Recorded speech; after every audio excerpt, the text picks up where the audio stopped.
হরে কৃষ্ণ হরে কৃষ্ণ।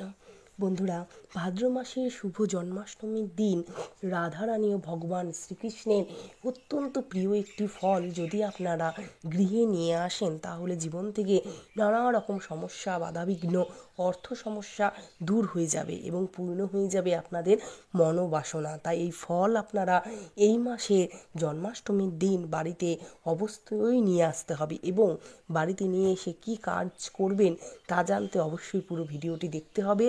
এবং রূপা ক্রিয়েশনসের সকল কৃষ্ণ ভক্তদের স্বাগত জানিয়ে আজকের ভিডিও ওর মূল পর্বে প্রবেশ করব। তার আগে বলবো পুরো ভিডিওটি ভক্তি ও শ্রদ্ধা সহকারে শুনুন। শুনে একটি লাইক এবং কমেন্ট বক্সে লিখবেন হরে কৃষ্ণ এবং কাছের বন্ধুদের অবশ্যই চ্যানেলটি শেয়ার করে দিবেন। বন্ধুরা, আমি যেই ফলের কথা বলবো সেটা হলো ডুমুর গাছের ফল। এই ডুমুর গাছের ফলে ভগবান বিষ্ণুর বাস।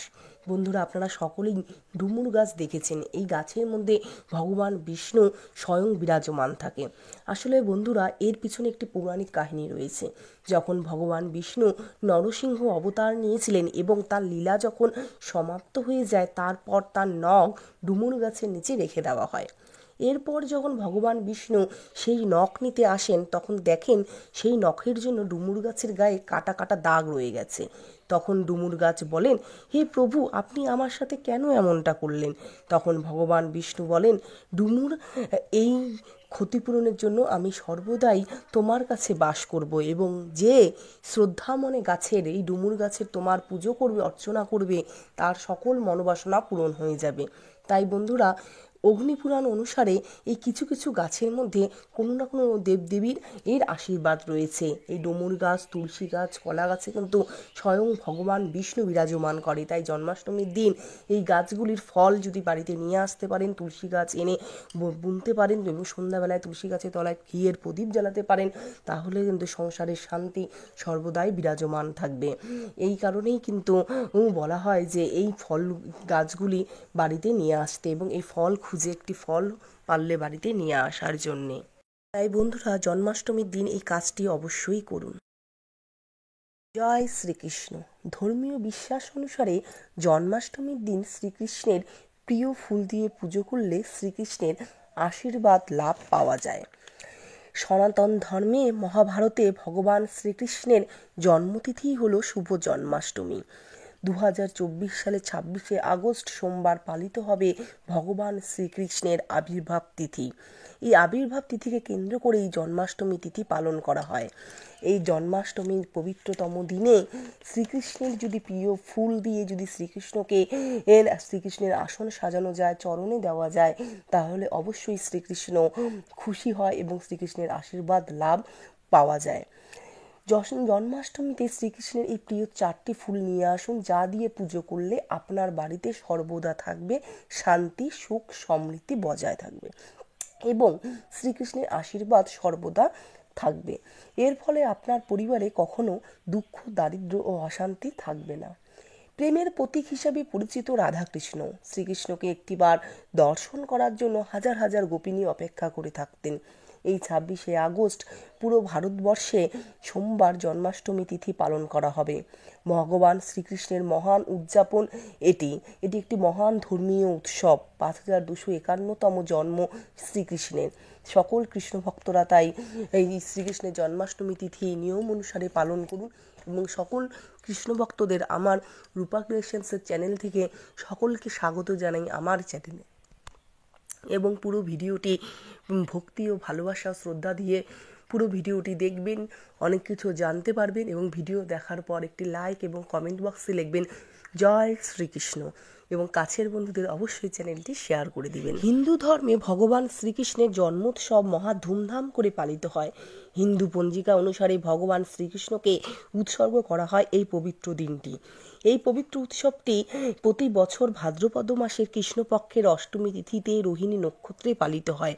এই দিনে ভগবান শ্রীকৃষ্ণের পুজো পালন করলে কৃষ্ণ ভক্তরা সারা দিন উপোস থেকে নির্জলা উপবাস থেকে তারপর মধ্যরাত্রে শ্রীকৃষ্ণের জন্মাষ্টমী তিথি পালন করে এবং এই সকল কৃষ্ণ ভক্ত মন্দিরে ফুল এবং আলোয় সেজে ওঠে। অনেকের বাড়িতেও গোপাল পুজো আয়োজন করে থাকে। বাল গোপালকে সুন্দর করে সাজানো হয় এবং সমস্ত রকম শ্রীকৃষ্ণ বা গোপালের পছন্দের খাবার দিয়ে ভোগ নিবেদন করা হয়।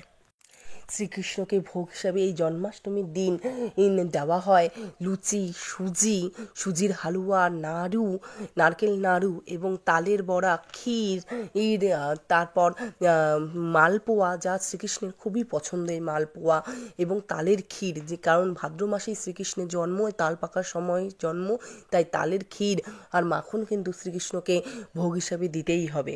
জন্মাষ্টমী তিথি শুভ মুহূর্ত রাত 12টা থেকে 12:45 মধ্যেই সমাপন করতে হবে এবং পরদিন পারণ করতে হবে। পারণও সকাল 11টার মধ্যেই কিন্তু সম্পূর্ণ করতে হবে।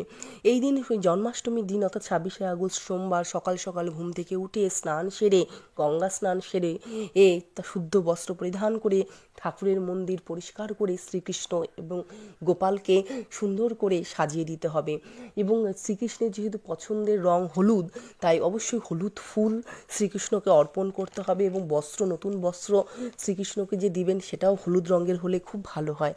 সঙ্গে বাঁশি, ময়ূরের পালক, চরণে তুলসী, মাথায় চূড়া, কপালে চন্দনের টিপ সমস্ত দিয়ে শ্রীকৃষ্ণকে সুন্দর করে গোপালকে সাজিয়ে তুলবেন এবং পারলে দোলনায় দোলাবেন।